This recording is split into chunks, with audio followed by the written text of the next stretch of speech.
والصلاة والسلام على أشرف الأنبياء والمرسلين نبينا محمد وعلى آله وصحبه ومن اتبع هداه إلى يوم الدين أما بعد.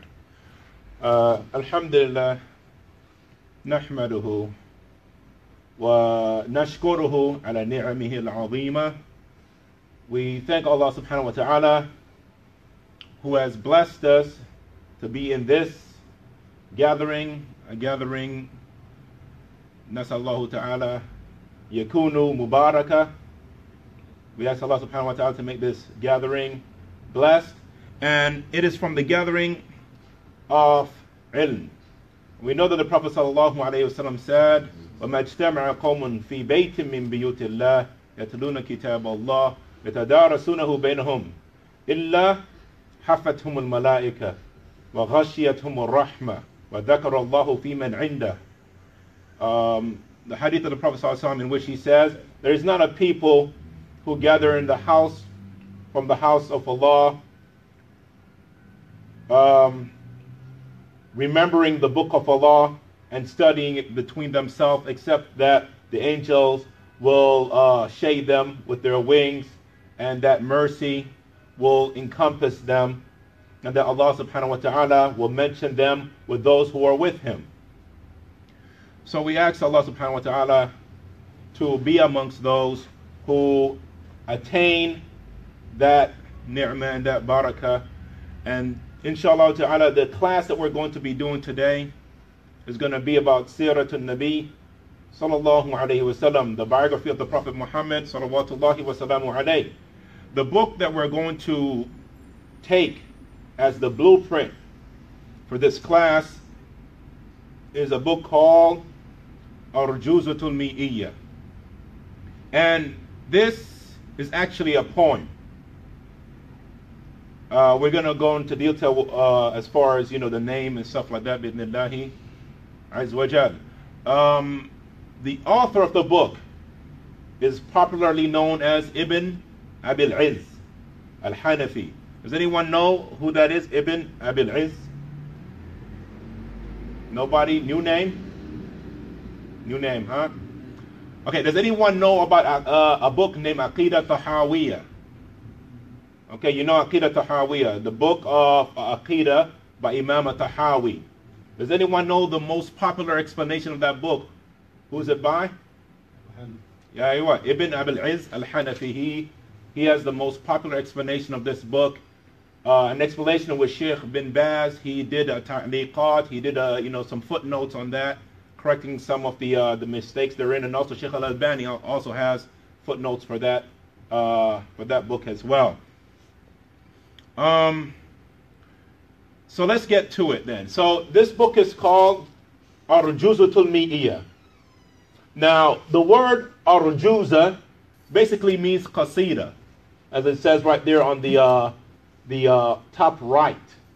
Okay, and it's a specific type of poem or poetry. Poems in Arabic, they follow what's called a meter, or I guess you can say a type of rhythm for the lines, and it's consistent all the way through. An arjuza follows. You see what's underneath it, where it says mustaf'alan, mustaf'alan, mustaf'alan, mustaf'alan, mustaf'alan, mustaf'alan, mustaf'ilan. I'm sorry, mustaf'ilan or mustaf'ilun. This right here shows the sequence of stops and goes that the poem has to follow. So it's basically the presence of a vowel sound and the lack thereof consistently through each line. So it has to be like this. It doesn't have to be the same words, but it just has to be a series of elongations and stops at the same place, following this I guess you could say meter, or you could say measuring stick. Okay, so that's what arjuza means. Arjuza means qasida, and qasida means poem. Okay, so that's the first part of the word of this, the name of this poem. Now, al-mi'iyya comes from the word mi'a, which means 100. Word mi'ah means 100. You see the word, the number 100 right there next to the word mi'iyah. So that's where we get Arjuzatul Mi'iyah. So it is a poem consisting of 100 lines. It's a poem consisting of 100 lines following a certain format, a certain rhyming scheme. Okay? So because it's only 100 lines, it's going to be very, very concise. And the Shaykh is going to explain that bidnillahi azwajal. Now if we look at the first line here, at the first line which says, Alhamdulillahi al-Qadir al-Bari thumma salatuhu al-Mukhtari. This is the introduction of the poem by the Shaykh Ibn Abdul Aziz, rahimahullah. And like most people, when they start an introduction, they start by praising Allah subhanahu wa ta'ala, and that's why we have the word alhamd. Alhamd. And we say that, like it says right here, that it's used in the beginning of a word, alif and lam we're talking about, to show a definite article. Like how do you make a word in Arabic a definite article, meaning the equivalent to the in English? When we say the car, for example, in English that's considered a definite article because we're talking about something specific. The guy that I know. The man that lives downstairs. Are you talking about any man? No, you're talking about a specific individual. Okay? So in English, this is called a definite article. How do we give something in Arabic, make it a definite article, make it something specific? We add alif and lam at the beginning. So, the first thing that the Shaykh says is alhamdu. The word hamd has alif and lam at the beginning, which makes it a definite article, something specific. Okay? But here, this alif and lam, actually we're talking about all the I guess you can say the jinns issue, jinns. I guess, yeah, okay, you got that'll work, right? All types will work. Okay, so all types of hamd. Okay, so that's what the alif and lam means here. It's encompassing every specific or general types of hamd here. All right, so we have the word hamd, which means beautiful praise, or what is in Arabic athana bil jamil. Athana bil jamil. That's the linguistic meaning of the word hamd. Okay, so it's praising someone or saying something beautiful about them. Okay, so can you get to the next thing? Okay. Lillahi. Alhamdulillahi. Lillahi comprises of two words. Two words. The lam is a word in Arabic. It's what we will know as a preposition. Right? Or in this case a harful jar or harful khafd, depending on which school of thought you go with. The lam is a preposition which indicates or signifies a possession. It signifies possession. If you want to say that something belongs to someone, before that thing, you use a lam. Like for example, the word kitab. Okay? So the person that would own the kitab will say Zayd. So we say al-kitabu li Zayd. The book belongs to Zayd. All right, so that's how we would use the lam. Now here, the lam is used with the word Allah. So something belongs to Allah. Jalla Jalaluh. In this case, we have to look at the subject of the sentence, which is what? What's the subject? Alhamd. Right? Alhamd is the subject.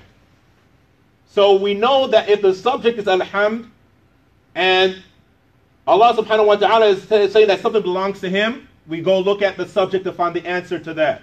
So what belongs to Allah? Alhamd. Yani all types of praise belong to Allah subhanahu wa ta'ala. Al-Qadirul Bari. Al-Qadirul Bari. Next, after mentioning that Allah subhanahu wa ta'ala, to him belongs all praise, the Shaykh then gives us two sifa. Okay, two sifa, or in English, adjectives. Al-Qadir and Al-Bari. Al-Qadir and Al-Bari, two names from the names of Allah. But there's a problem here, ya ikhwan. This poem, there's a word here that was not originally in the original text. Someone actually changed the text here to make it more in compliance with the belief of Ahl Sunnati wal Jama'ah. The original poem said, Alhamdulillah al-Qadim al-Bari. Al-Qadim. Does anyone know what that means, Al-Qadim? Old. Right? Now, can we ascribe to Allah that He's old? No. So there's the problem. But then we now are faced with another issue, which is called al-amana في الكتابة وفي التحرير وفي التحقيق. Yani we have a trust when we try to bring out the work of any individual, and that trust is that we can't change what they wrote. Okay? Even if it's wrong, we have to leave it like it is. But someone put it upon themselves to change it, so I memorize it like this. And you will see it written like this in certain manuscripts of this poem.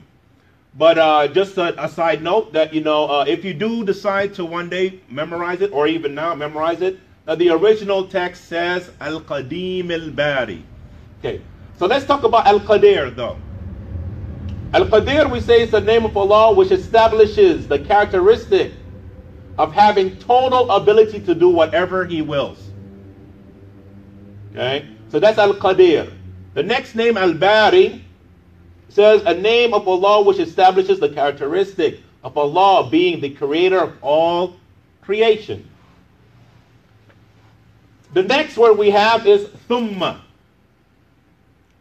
Without looking at the explanation we have given, does anyone know what thumma means?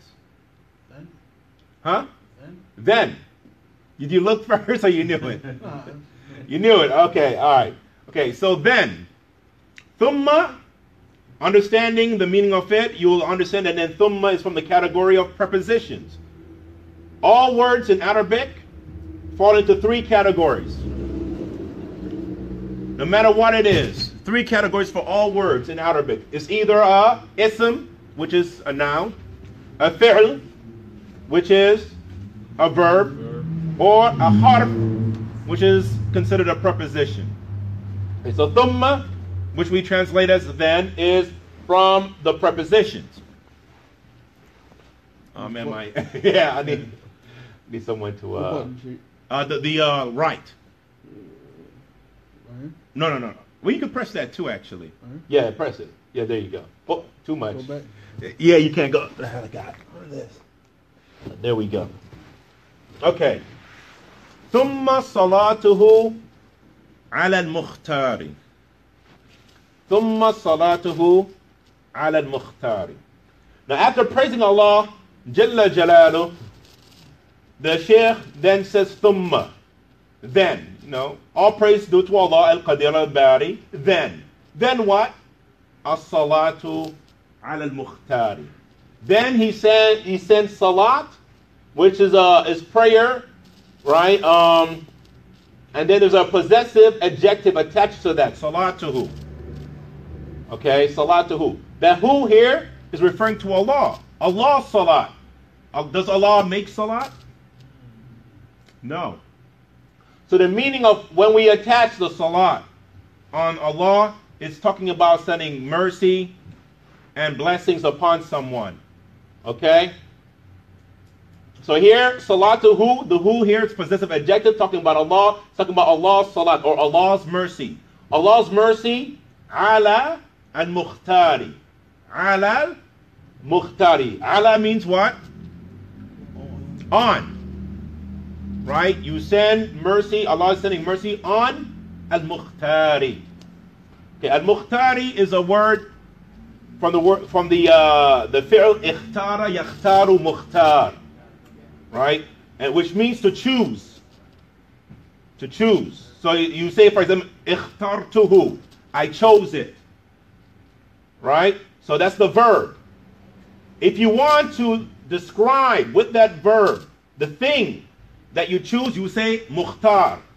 So you say, for example, ikhtartuhu. So the verb is ikhtara. The person who did it is ana, so I am the mukhtar. And also the thing that is chosen is mukhtar as well.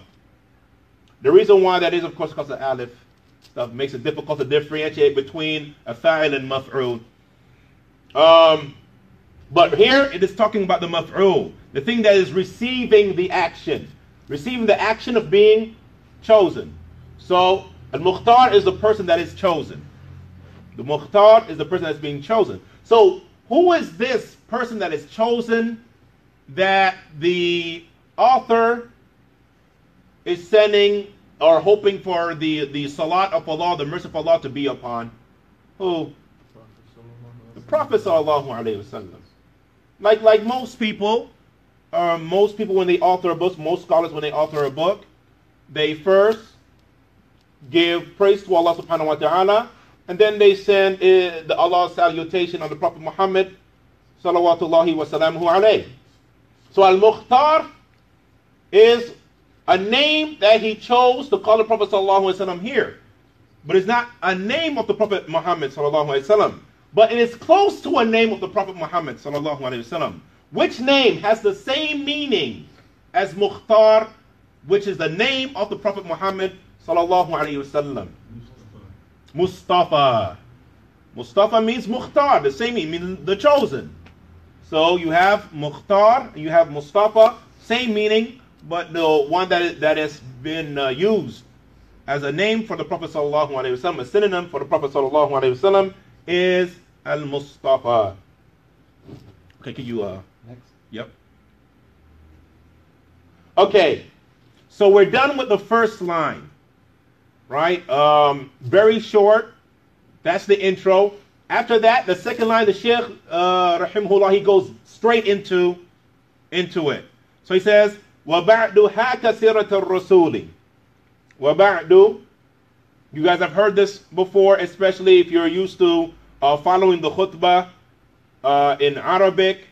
After most of the khatib or khutabat, they recite khutbat al-haja. In there, you'll hear amma ba'd.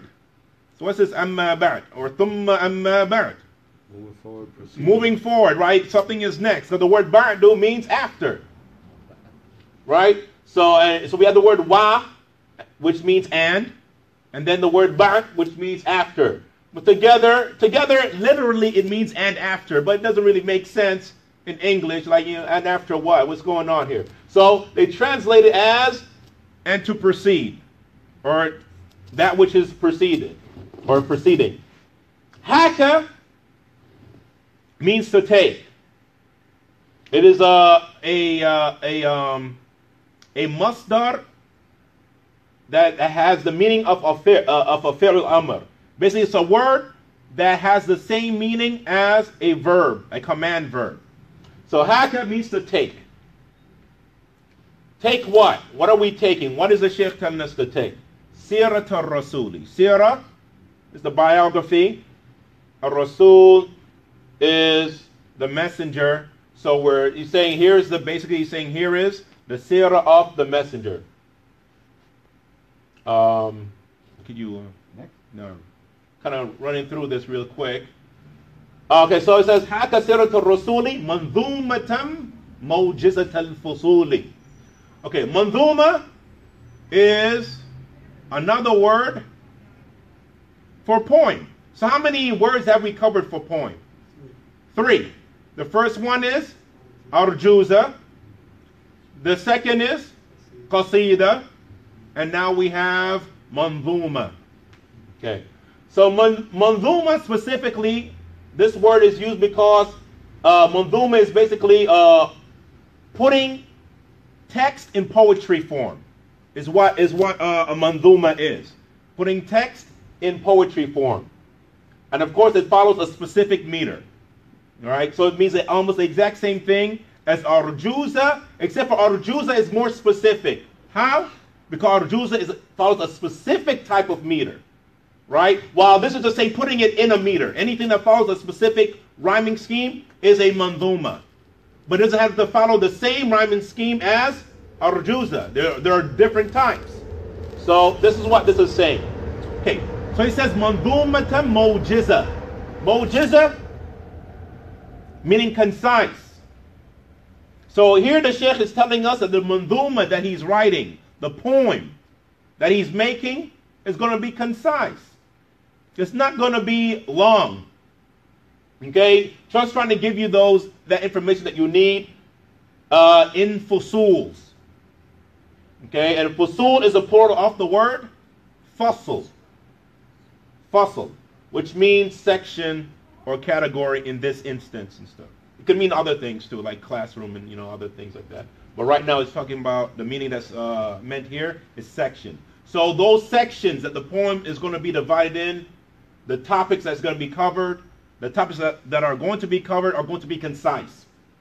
Okay? Because how many lines does he have to talk about the life of the Prophet Muhammad sallallahu alaihi wasallam? How many lines? 100. That's not a lot. Right? We've already covered how much? This is our third. Or this is the third, right? Or no, second, I'm sorry. This is the second. We're going to be on the third. Okay?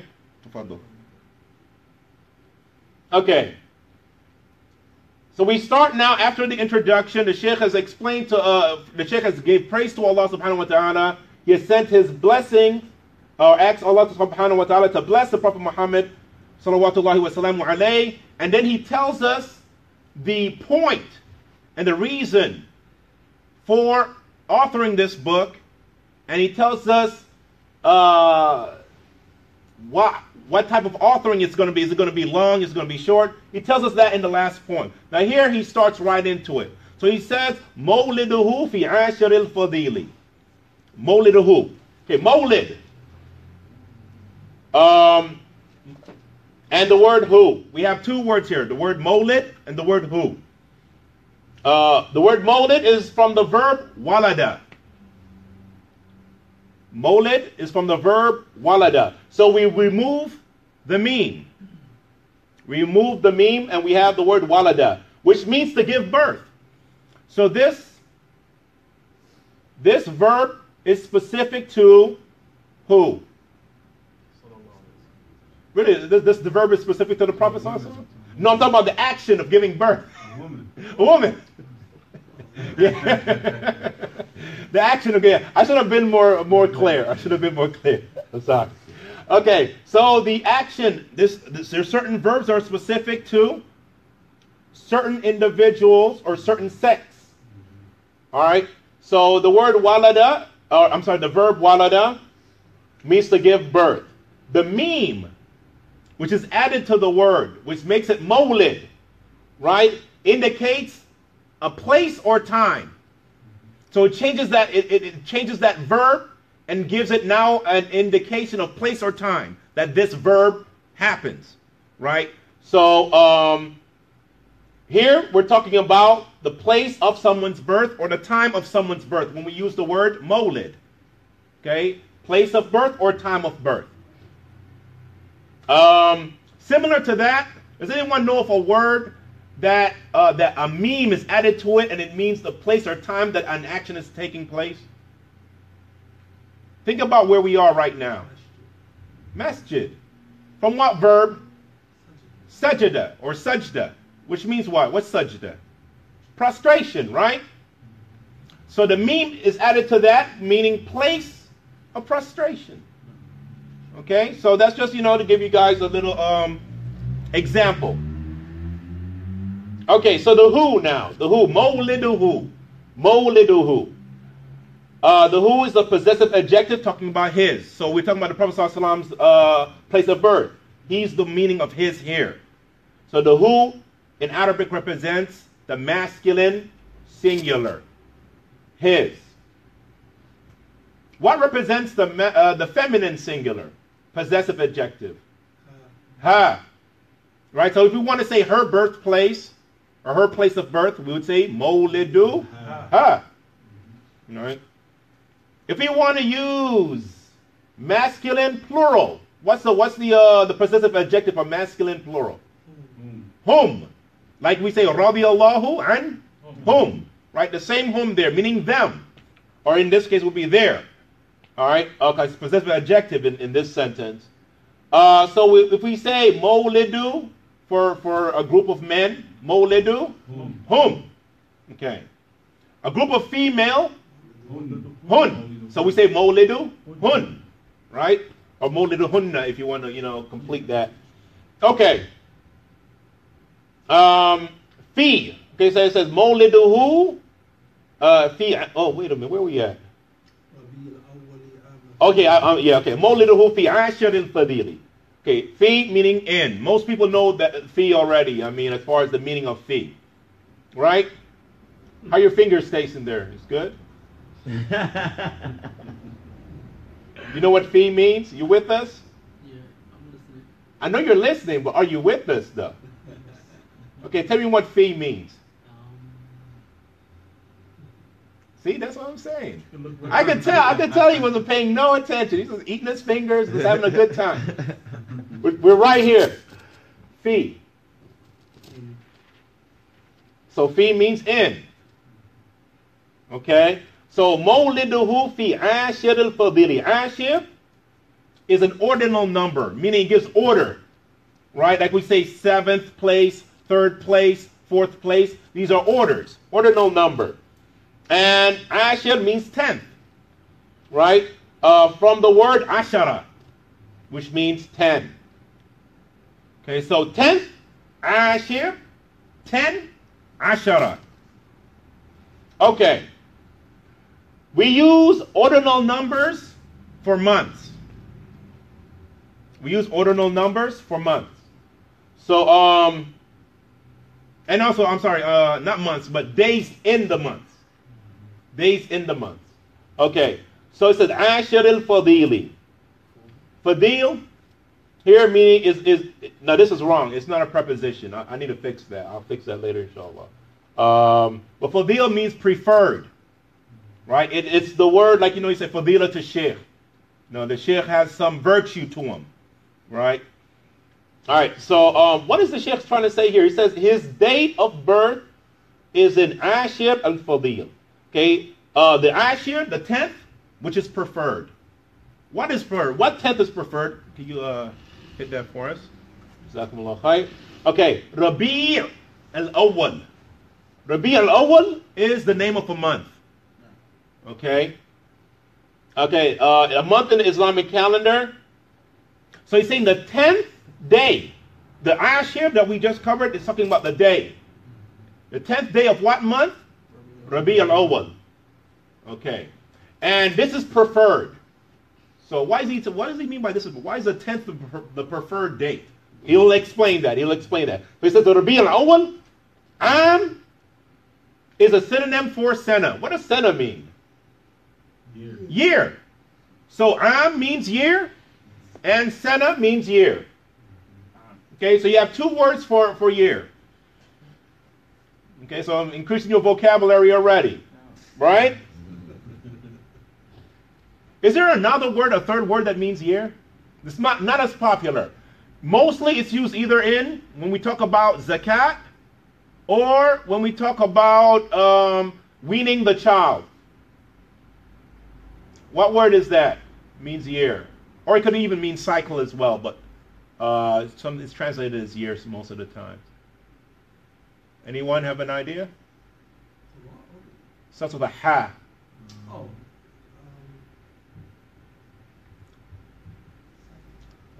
Hajj.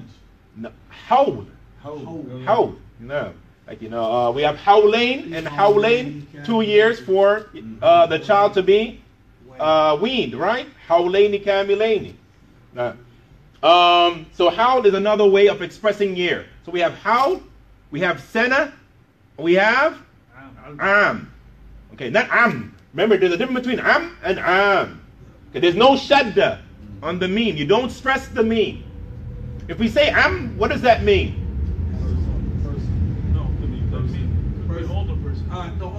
Uncle. Be specific, ya ikhwan. Now it's a person, but what type of person? Now, yes, paternal uncle. Paternal uncle, right? The uncle that belongs to the father, or through the father. Okay, so Amin Fil, the year of the field. And Fil is the word that means elephant. The year of the elephant was the year in which the Prophet ﷺ was born. The correct, which is the correct opinion of the scholars. Okay, can you okay. Now, we're going to go back and explain that, but first we have to go through this line. Bismillahi Jalla Jalalu. Now it says that لَكِنَّمَا الْمَشْهُورُ ثَانِي عَشْرِهِ. No, لَكِنَّمَا, but. So, we just covered all that stuff that the Sheikh said. He puts a but after it. So he said the 10th of Rabi al-Awwal, the year of the elephant. But. لَكِنَّمَا الْمَشْهُورُ. Okay, so lakinnama, but al-mashhur, meaning that which is famous or popular. Famous and popular to who? The scholars. Famous and popular to the scholars. Thani ashrihi. He gives us another date. Thani ashrihi is no longer ashir. Thani ashrihi, which means the thani means second.